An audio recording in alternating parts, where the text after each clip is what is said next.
everybody, and welcome to A Productions. And here, this is a series of episodes where we are going to get to know your hosts. Everybody should know me, and we're going to get to know each other over many, many, many episodes, months, weeks, years, if all things go according to plan. So we're going to get straight to it, and on this episode, he may be a familiar voice to some, he may be a new voice to others, but regardless, he's got quite the voice, quite the opinions, and, well, you're going to get to know him real well, and that is Steve Swift. Steve, welcome to A Productions. Hello, top hell, pip pip, greetings from across the pond, etc., etc. Rainy and grey here in the northwest, in the Manchester area, as usual. There you go. Exactly. That's what you expect. Meanwhile, here it's beautiful and sunny and vibrant and all of that stuff. Thank you. But thank Steve, you so much. But Steve, before we get to you, what I do want to talk a little bit about is what A Productions is going to be, what the mantra is, what the point of everything is. So I'm gonna take a couple minutes to talk about that. So essentially, everyone knows where A Productions came from in regards to what we did before. Moving forward, and that's what we're going to be focusing on. We're going to be focusing on the future, and at the end of the day, it's just a bunch of Canadian creatives and the UK creatives, just creatives in general, who want to have fun, who have a passion in telling stories, who have a passion in reviewing wrestling, sports, entertainment, and so on. And so we decided to all come together and create A Productions. Why is it called A Plus Productions? Well, the reason for that is simple. Because we're the best at what we do, so we are the A Plus squad, and because of that Canadian feel, I decided to add that A. So that's where A Plus Productions comes from. Like I mentioned, here in A Plus Productions, we're going to be talking about sports, wrestling, and entertainment. But the beauty part is, you are going to be able to listen to whatever show you want to, and only those shows. We're going to be having different feeds for sports, entertainment, and wrestling. And you'll be able to get and download those feeds on your own. More information on that's going to be coming up in the next few days as the website gets ready. But we'll give you all the links. We'll let you know how to get and start up here with A Productions. And regardless, whether you've listened to one episode, 1 second of us, or follow all 3 feeds, we thank you so much, because at the end of the day, we're doing this for all of you, for all of the listeners. I really do feel a responsibility to continue the legacy of previous work, and ensure that previous work gets the respect and gets the proper end, if you know what I mean. So that's really the motivation here behind A Productions. We're here to have fun. We're not journalists. We're not here to make money. We know we're not here to break the world and change the world and this and that. We're just here to have fun and interact with all of you, the listeners or viewers. So again, I do want to thank each and every single one of you for giving us your time. We know that in this chaotic world, time is precious, and if for you to take your own personal time to listen to us or watch us or interact with us on the Facebook group, I thank you so much. So that is A Plus Productions in a nutshell. You're going to be getting so much more, and we're going to be chatting so much more, but this is the series where we get to know your hosts. And we're starting off with none other than Steve Swift. Steve, you've already mentioned that you live in the UK. How's life in the UK treating you? It's all right. We have a new government. We'll see how that works out. We always like to talk about the weather, so the weather is always there, and we always like to talk about not winning at soccer, and that's continuing. So things are pretty much as they were. We're not very good at soccer, and we've got bad weather. So apart from that, things are tickety-boo. Oh, and we drink a lot of tea.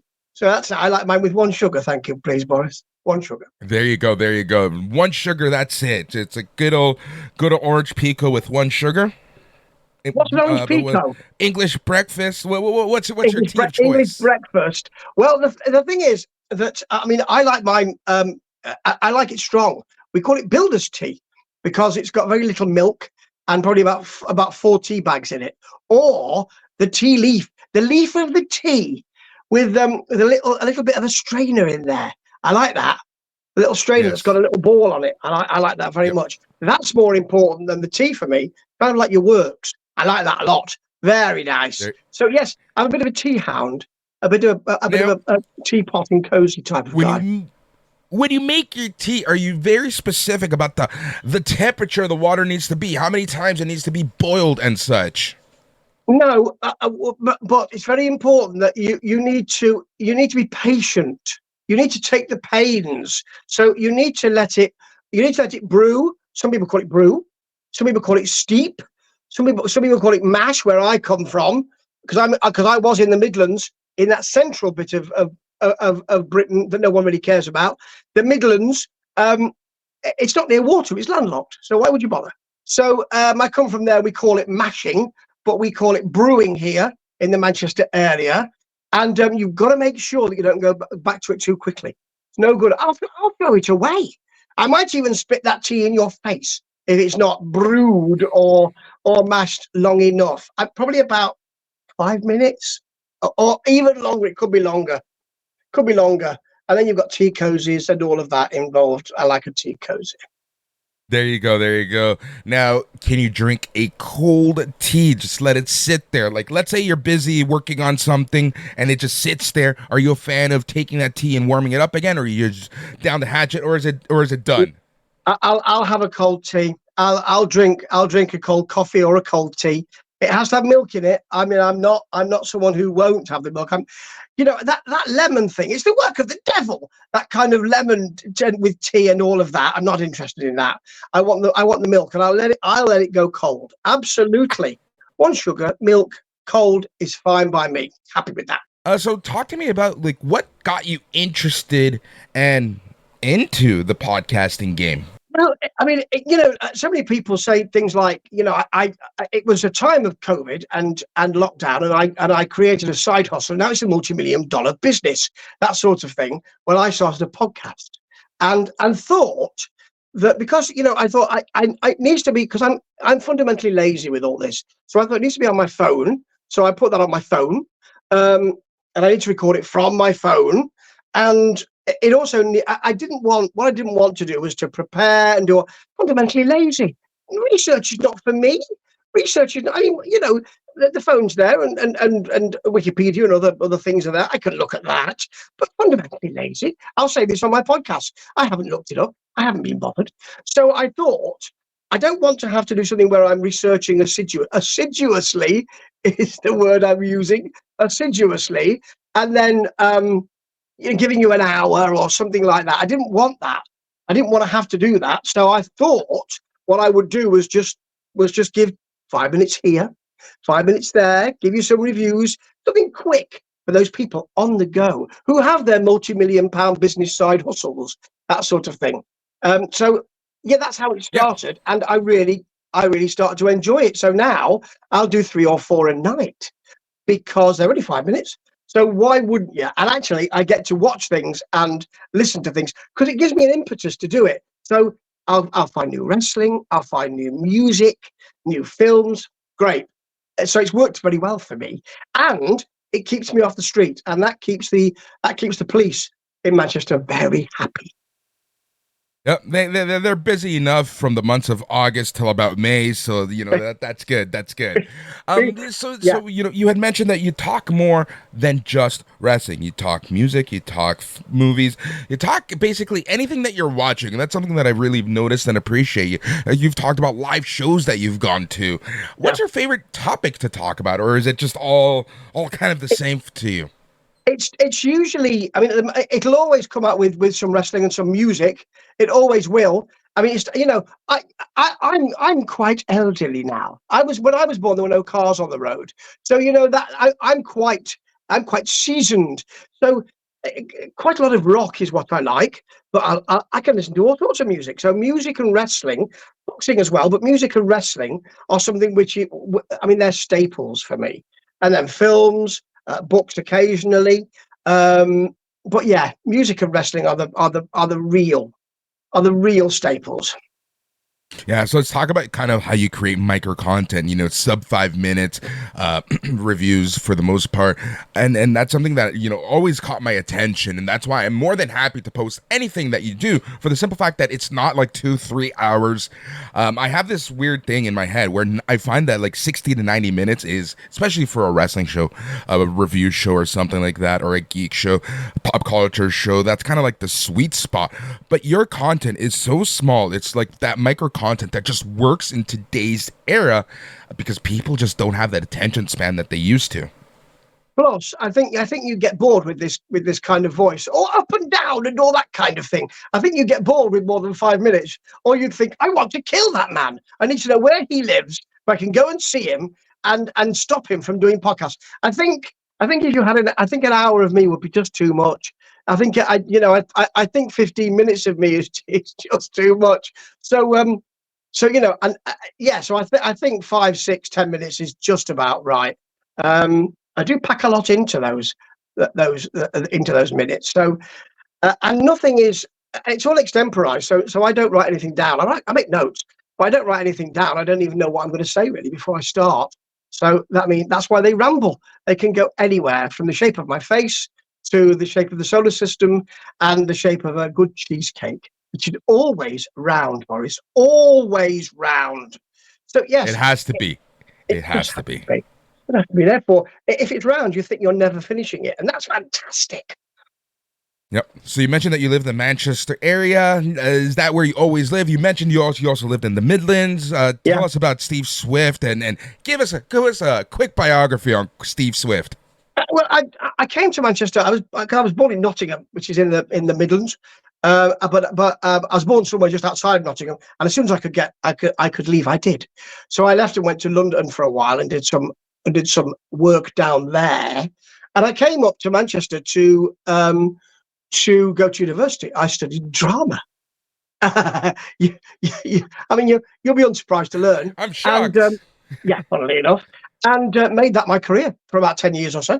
So I stayed in Manchester, and I've done loads of things since then. I've done loads of jobs, and Manchester's a great cosmopolitan place, which I love very, very much. But as far as the wrestling goes, I watched British wrestling in the mid to late 70s with my parents. It was a Saturday afternoon ritual. It was part of World of Sport, a program that was on ITV and one of our 3 channels we had at the time. That was on first. And Big Daddy and Giant Haystacks. Big Daddy I really don't like. Giant Haystacks I don't like his wrestling. Giant Haystacks I really loved. And then there were lots of other wrestlers like Mick McManus, and some people will know these, and Steve Logan and all of that. And that really, and it was part of being a communication with my parents. I'm an only child, so it was a communication with my parents as well. From there, my mate had Sky TV, which was the first dish-based TV station that we had in this country, and you couldn't really see it very well. It was like watching sleet, like looking through snow. But we did manage to see some WWF from 1986, 87 time. So that time for WWF through to about 93, 94 is my real wrestling time. I stopped watching for a while and started watching MMA, and then went back during the Attitude Era when, and then loved the Raw and Nitro and all of that. Really loved that. And then thought there's got to be other stuff out there. There's got to be Japanese stuff out there, and there's got to be a lot of other stuff. And started broadening my horizons. And now I don't watch WWE except for NXT, and I don't watch AEW. I haven't watched AEW for probably about 2 years, I think. Yeah. It's because there's so much other great wrestling out there.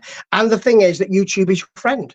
So, you can see so much stuff, so much content, which I absolutely love. So I am steeped in wrestling. So I've always loved it. I've always loved it. And it's part of my childhood and continues to be. And it's always been, for so many years, it was a guilty secret. And now, thanks to so many fans, it's no longer guilty, is it? It's fantastic to be part of that. So to be able to say to people, you might not have seen this promotion, but actually have a go at this, because because I think you'll like it. And people do come back to me and say, I never would have known about this. No, nor would I. But people now come to me to say, would you mind reviewing this? Have a look and see what you think. That's just a real treat. And you know, I'll never grow tired of that. And thanks to people who do say, have a look at this. Yep. So it's doing a podcast, and certainly on wrestling, has just been absolutely, it's just been lovely for me to see new stuff and to find personal favorites as well. What I love about the wrestling world, it's similar to music. It's similar to a lot of fandoms, right? But I want to compare this to music the most because it's something that I know a lot of our listeners and something that you can relate to a lot. You know, the parallels of that there's music everywhere. Yeah. There's wrestling everywhere. And it's almost impossible for one person to know all of music. So having a group of friends in your fandom where you can discover new music or new wrestling promotions or new wrestlers, that's kind of the high that I like to get. Yeah, absolutely. And there's an example of this now, and people do send me music as well. You know, I sometimes ask for it, and sometimes something will just pop into a direct message, a DM, and say, I've just done this. What do you think of it? But recently, see, as I say, I'm quite seasoned, which you can see from the beard and Laughing Cavalier type situation. I grew up in I suppose my kind of heavy rock time when I really loved it was the late 70s, really. And there was a particularly British, I don't know if you know this, Boris, was a particularly British phenomena of heavy metal and heavy rock at the time called the New Wave of British heavy metal. Yeah. And it's a particular genre. Now, I grew up loving that, and still some of those albums are still among my favorites. But recently, because I've started to look back at that and do podcasts around that, I'm finding albums and people are saying to me, what about this? You know, and I've got an album groups who say, well, hang on, you might remember this. And yes, I do remember that. And I never even heard that, but I knew about that. And there's so much stuff that I thought I was a bit of an aficionado on the New Wave of British heavy metal, for instance. And I don't know much about it at all, but there's so much more to learn. It's great. And there are so many hybrid new music genres around at the moment that, you know, I won't turn anything. I'm not going to say I won't listen to that. You know, some things I like more than others, but there's no way I will say I'm not listening to that because, you know, Zydeco jug band music is not my kind of thing. I'll listen to that, and I might not like it, but I'll listen to whatever's out there. So yeah, it's open and inclusive, and we need to break those genres. I love it.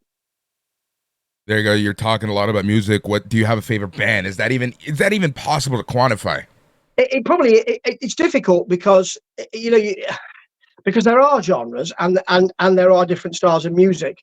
My favorite band is probably XTC. I think quintessentially English, out of Swindon towards the west coast, aren't they? Isn't it Swindon?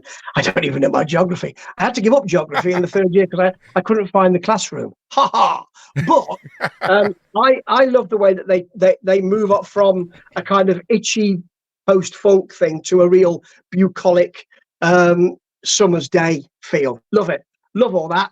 But as far as rock goes, I've always loved Queen, you see. I grew up with Queen, but not so much anymore. However, my favourite Queen album is Hot Space. And before, right, don't start a mob with flaming torches or anything like that. I know that fans don't like it. It's their disco album, and I hated it when it first came out, but I really love it now. But my go-to album for the gym, for instance, is British Steel, Judas Priest. It's been in the headphones every time I've been there for the last month, I think. Every time. It's just a great piece of work, and I've forgotten how good it is. Awesome. Do you play any instruments? No, I don't play any instruments whatsoever. I don't play any instruments. I can't write music.